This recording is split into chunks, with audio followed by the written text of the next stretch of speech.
Are you at all worried that Hamas might come after you? Does that concern you at all? Look, Hamas does not scare me. They should be very scared of me. And I think by now, when they see what I'm capable of doing, they see me everywhere. My shadow, my projections everywhere. And I will continue to hunt them. Me, afraid of Hamas? What do you think Hamas actually wants? Hamas want to annihilate the state of Israel in order to build their Islamic state. It doesn't stop there. They are looking for a global Islamic state.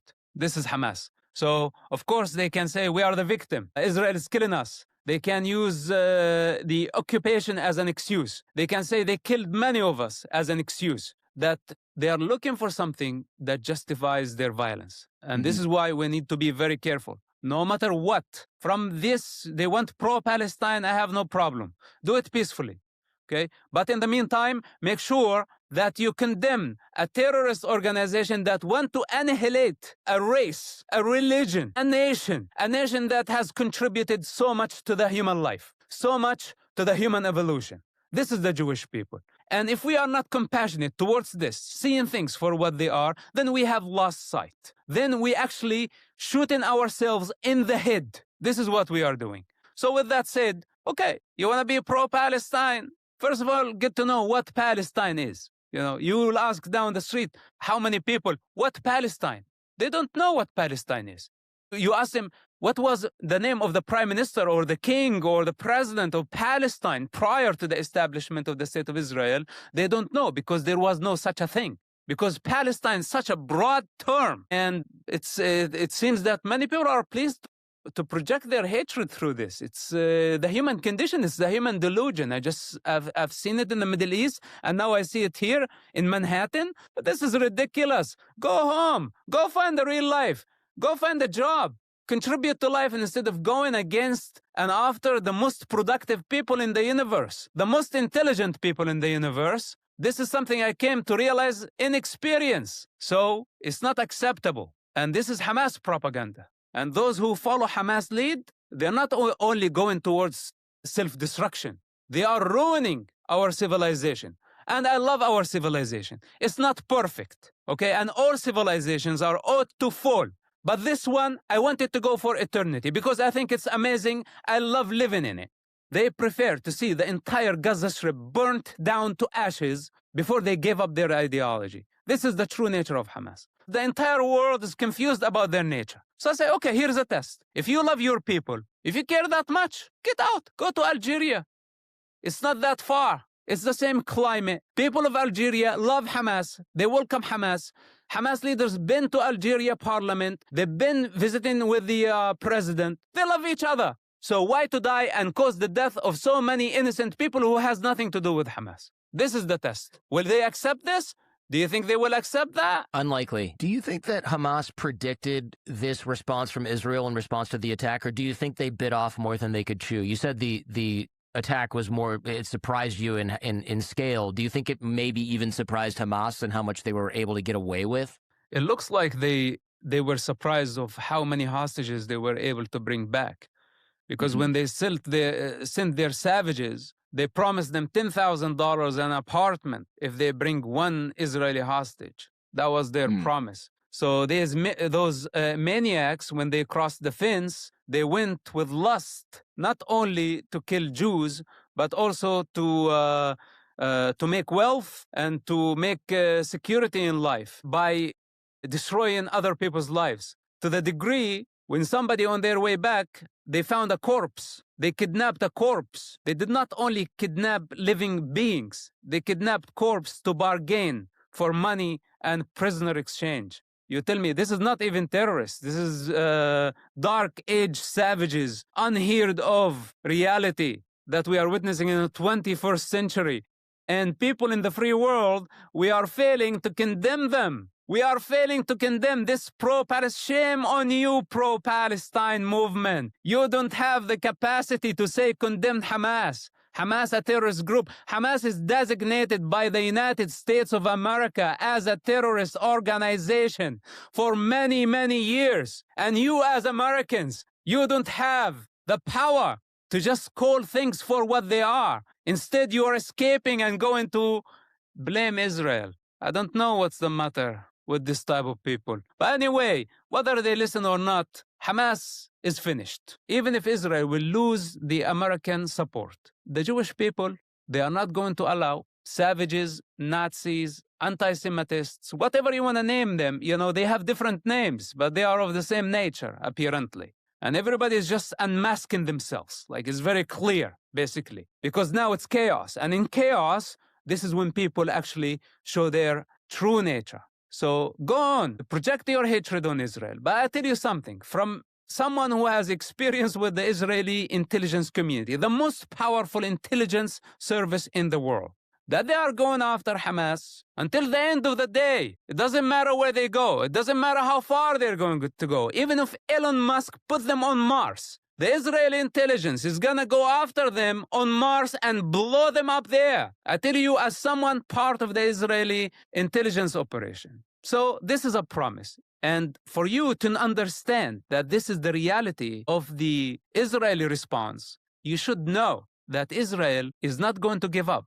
Not now, not this war, because they will never allow Hamas to repeat this attack again, ever again. What do you say to those critics of your message and say, you know, who say that you're simply parroting Israeli talking points? Look, it's the same thing with the people of Gaza.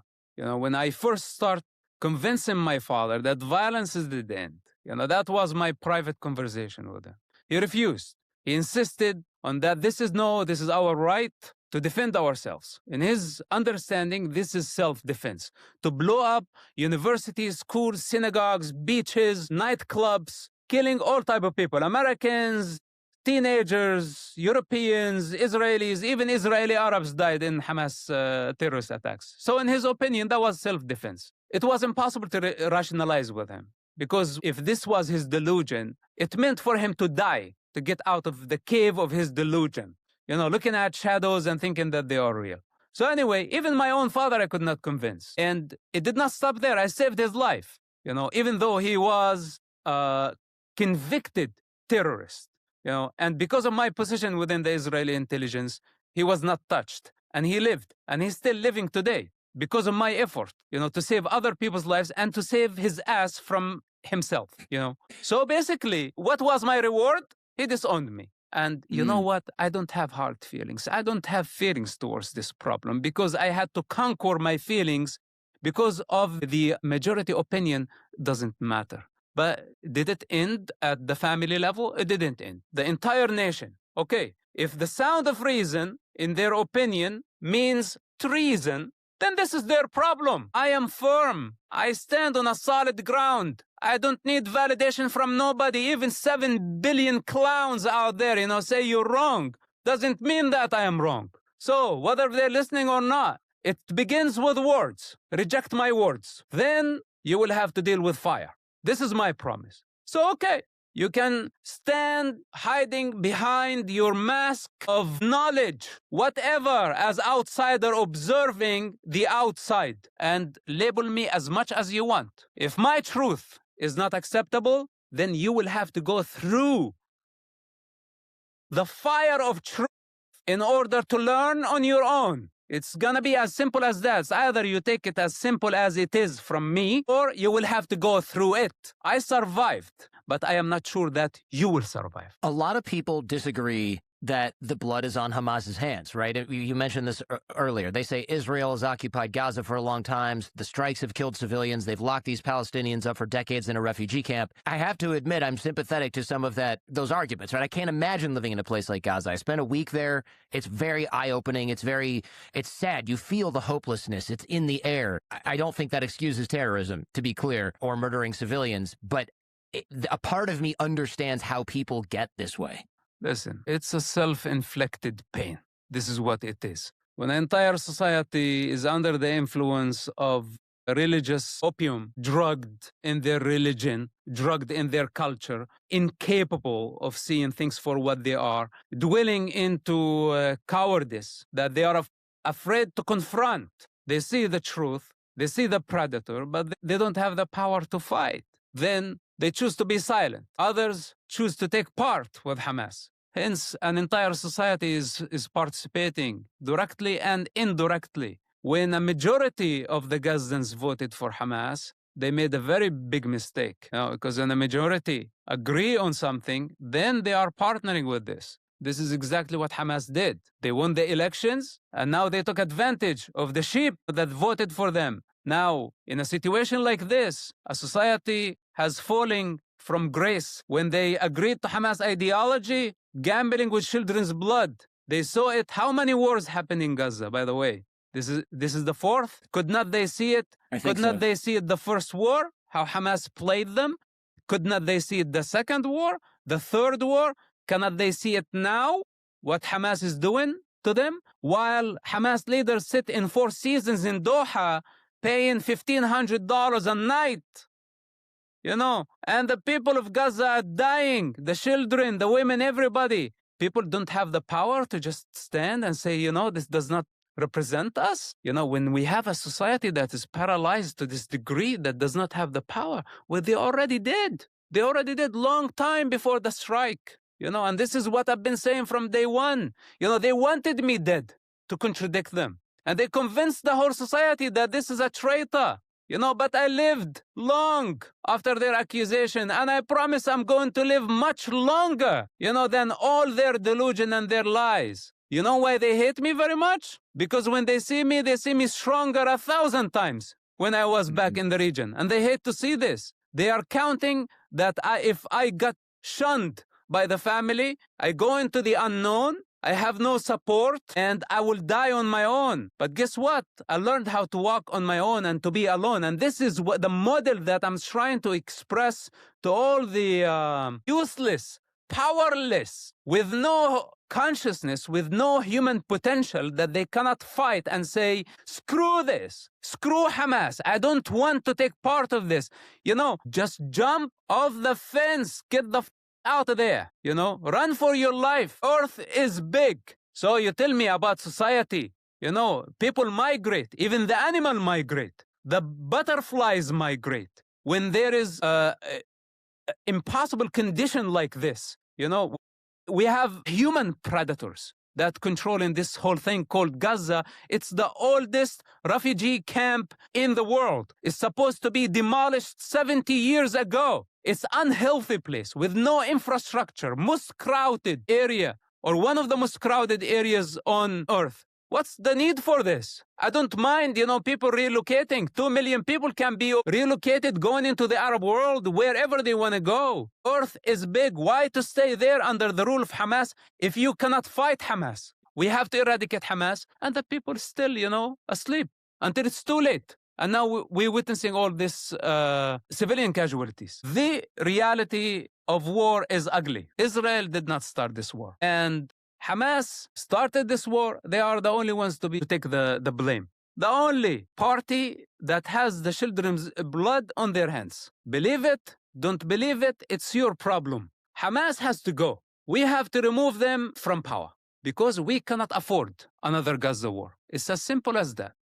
The people want to label me. They want to label Israel. They want to label the CIA, all the people. It's not only Israel in this war. It's the U.S. government, the mighty of the U.S. government, the nuclear power, the superpower of the world is in this war. And do you think they don't know better? Because we all know that there is no way around it this time. We have to eradicate Hamas. So think that this is extreme. Think whatever you want to think. We are at war, and war ugly, and at war, people die.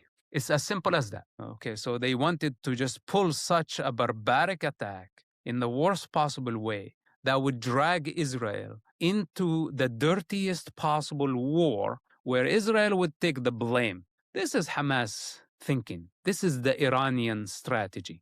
This is the mullah hatred projected through this war. And it was inevitable for Israel. This is where, I get so, I don't want to say, I'm not frustrated, I'm not angry. I'm just furious. I'm just furious about the situation. Hamas is not the first Palestinian leadership that pause as the protector of the innocent Palestinian people. Yasser Arafat, it took him 40 years. How many airplanes he hijacked? He ruined Jordan. He ruined Lebanon. He ruined Tunisia. Wherever his people went, they brought destruction and chaos. This is, where terrorists thrive. This is where Hamas thrive, when there is chaos. They don't like order. When there is order, they die. There is no need for them. What the Palestinian people need, they don't need Hamas, a terrorist organization, savages, that they ignite a war in order for them to cultivate wealth and power and territory, etc. They don't care for the people. What people need, they don't even need a state. What we need to build a nation. And I said this many times. Hamas is fighting for a statehood. Palestinian Authority was fighting for a statehood. Yasser Arafat was fighting for a state. Everybody fighting for a state. But no one is investing any effort to build a nation. You know why? Because building a nation requires selfless leadership. A model like Gandhi that would drop all the personal gain in order to build a nation. And that's not me, because I'm not posing as the Palestinian leader. I don't want to be the Palestinian leader. I don't like sheep, and I am not a shepherd. I'm just individual, and I am enough unto my own. But those who want to be in leadership,